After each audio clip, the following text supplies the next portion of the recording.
Olá, meus queridos! Hoje eu apresento para vocês o último episódio da série Vilões do Tarô. Serão mesmo? Eu escolhi o arcano 18, a Lua, para fazer esse encerramento. Essa carta, ela logo de cara, parece realmente ameaçadora. E tradicionalmente ela é associada à ilusão, engano, ao desconhecido. E a Lua pode causar temor, sim, em muitas pessoas. Mas antes de nos precipitarmos em julgá-la, vamos nos aprofundar e buscar o seu verdadeiro significado. A Lua no tarô é uma viagem para o desconhecido. Ela é a escuridão. Nos leva a enfrentar os medos, confrontar os segredos mais profundos, explorar nossas emoções mais íntimas, as nossas sombras. E essa é uma jornada que todos nós temos que enfrentar. É um mergulho profundo em nossos próprios abismos. E eu sempre digo que não há guia melhor para nos levar para esses abismos e nos empurrar para eles que a Aleister Crowley. Então, vamos juntos nessa.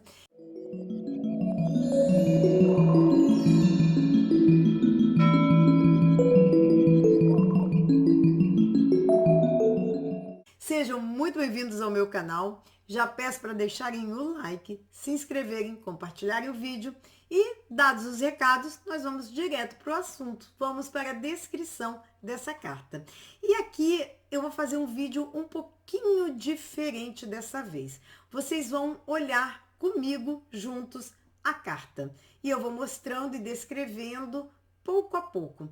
E eu vou dizer uma coisa para vocês, que no meu ponto de vista, essa é uma das cartas que no livro de Thoth eu considero a de descrição mais profunda e poética do autor. Por isso que eu preferi narrar a carta e apresentar como o próprio Aleister Crowley fala. E vocês vão poder observar logo de cara, eu vou mostrar aqui para vocês, que a carta ela está dividida em dois domínios distintos. Aqui no plano inferior, mais aquático, o que nós vemos aqui? Um escaravelho carregando um disco solar sobre suas patas. Esse escaravelho, um besouro, se chama Kefra. E ele é sagrado para o egípcio antigo, né? Para o deus, era um deus egípcio antigo. Na arte egípcia, Kefra é retratado empurrando uma bola de fogo, assim, ó, como esse sol aqui. E esse símbolo tem uma base na realidade, de verdade. Esse besouro, ele deposita seus ovos numa bola de excremento e que ele empurra continuamente sob o calor do sol.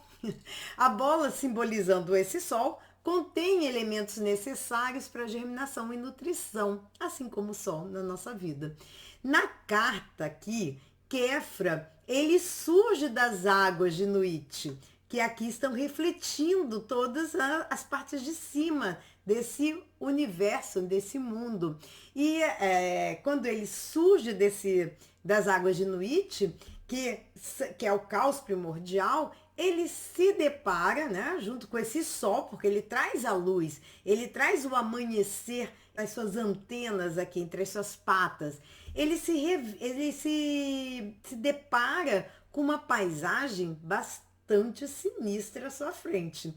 E aí, o que ele vê à sua frente? Na frente, nós vemos um caminho que é um rio, que é esse rio aqui, que o Crowley diz que é um rio manchado de sangue, vindo dessa lua que derrama letras de iode vermelhas como gotas de sangue estéreis. E ele diz que então esse sangue ele surge ele surge dessas montanhas altas e estéreis. E esse sangue também é estéril. E aí quero que vocês observem essa imagem. Aqui eu vou puxar só a imagem. Observem como as torres em forma de pênis, é uma forma fálica, ela traz aqui um vale.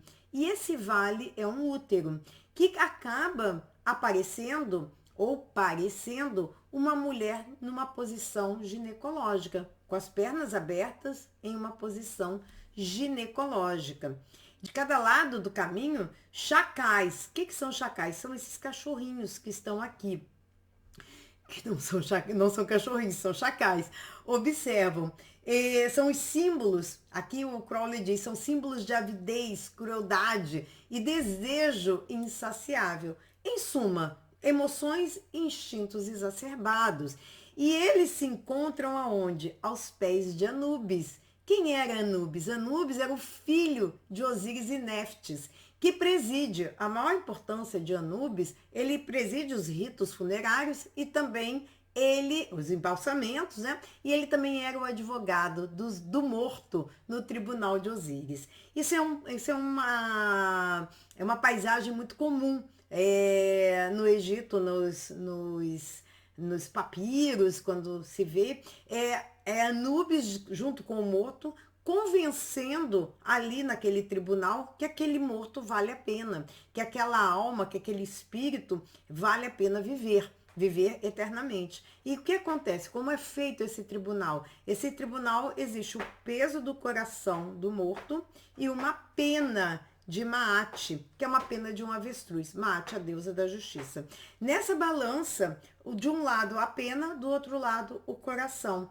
E Anubis é quem faz essa pesagem, é quem defende aquele morto, aquela pessoa que morreu com as virtudes daquela pessoa. E daquela pesagem, é que vai se saber se aquela pessoa que morreu terá direito à vida eterna ou se será devorado pelos chacais. Os chacais estão ali aguardando o julgamento de Anubis. Bom, diante disso, é uma cena pavorosa, né? E como eu acabei de explicar, os chacais aguardam para devorarem, e os egípcios, a coisa que mais temiam era a perda da vida eterna. Bom, a lua, ela não é a mesma lua da sacerdotisa, que é uma lua iluminada. Essa lua é a lua minguante, a lua negra, a lua totalmente sem luz, ausente de luz. E simboliza, no caso, os aspectos lunares mais baixos. É a lua da bruxaria, das drogas que envenenam e enlouquecem. E agora, explicitamente, as palavras do Crowley. Ele diz assim, lindamente, ele fala, não há mais luz aqui. No entanto, essa escuridão também é condição necessária para o renascimento da luz. Esse caminho é guardado pelo tabu. Ele é impuro e feiticeiro. Acima das colinas estão as torres negras do mistério sem nome, do horror e do medo. Todo preconceito, toda superstição, toda tradição morta e repulsa ancestral, tudo se une para obscurecer seu rosto aos olhos dos homens. Para trilhar esse caminho, é necessária uma coragem insuperável. Nessa senda reside a vida fatídica e enganosa. No entanto, mesmo diante de tais adversidades, os verdadeiros homens veem a aventura esplêndida que se encontra à frente. Lembramo-nos da compreensão subconsciente da suprema iniquidade que os místicos frequentemente mencionam ao descrever a noite escura da alma. No entanto, os homens verdadeiros, os homens de valor, não enxergam a situação em tais termos. Não importa quais horrores possam atormentar a alma, quais abominações possam chocar o coração, quais horrores possam assolar a mente. A resposta será a mesma em cada estágio. Quão esplêndida é a aventura. Bom, gente, diante desse texto, apesar de nos remeter aos nossos pontos mais obscuros e até apavorantes, também nos remete a jogar luz e tornar consciente aquilo que nos assombra e nos impede de crescer. Nos coloca frente a frente com nossos traumas, geralmente gerados aonde? Lá na infância, e por lá esquecidos e sufocados para que a gente possa, né? Que possamos lidar com o dia a dia. Mas no entanto, a dor que ficou lá no passado, que o ferimento ainda está infectado. e que se a gente não encara de frente, se não abrirmos os nossos porões de tempos em tempos, não é sempre, mas de tempos em tempos, eles vão estar sempre ali, incomodando, doendo, latejando e nos assombrando. Então, a carta da Lua, o que que ela faz? Ela nos incita a abrirmos o porão, a jogarmos luz e limparmos um pouco os cantos empoeirados. E antes, lembre-se sempre disso, né? Antes de atingirmos a luz, o sol, a gente precisa passar pela escuridão, pela lua. Caso contrário, a gente está numa ilusão, numa fantasia de que seremos sempre bons, do bem, saudáveis, os sãos, os maus, os ruins, os tóxicos, são os outros. Né? A gente vê muito isso. E não por acaso, essa carta da lua, ela vem antes da carta do sol. E se vocês gostaram desse vídeo, deixem seu like, compartilhem com seus amigos e se inscrevam no canal para vocês terem mais análises de arcanos e também outros conteúdos que eu vou preparar para vocês. E lembre-se sempre, a jornada de autoconhecimento, ela não acaba. Nunca. Vai até a morte. Talvez até depois da morte, eu não sei.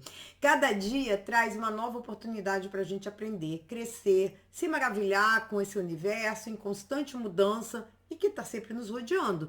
E é por isso que eu termino com a frase que eu tanto amo do Crowley, que é aquele espanto diante da aventura, que ele diz: quão esplêndida é a aventura.